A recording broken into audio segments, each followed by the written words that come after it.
The next evidences that have been collected from crime scene 1 include on minute examination at about a distance of about 12 feet from the milk booth being one of the landmarks present over there, which is located in the western direction. There is a pool of blood that is found. Now the entire scene need to be photographed by the clues team photographer. IO lifts the red-brown stains from the pool of blood with the help of gauze cloth and also saline and the forceps that are very much available in the IO kit. And the swab has to be collected from the distance of 15 centimeters from the pool of blood. This will act as a control. So as we know, whenever the blood evidence on account of the bigger size of the substratum, the collection methods need to be resorted to.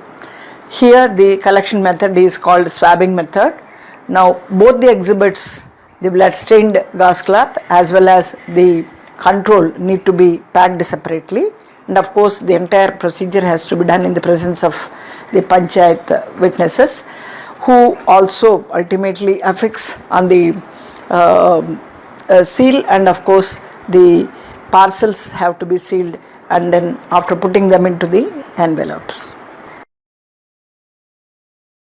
The confession cum seizure of A2, and what is the evidence involved over there? On inquiring, he takes the panchayatdars to a black Bajaj Discover bearing a specific number, here in this instance TS07EQ 9117, and he confesses that that is the particular vehicle in which he came and snatched the chain on that particular day.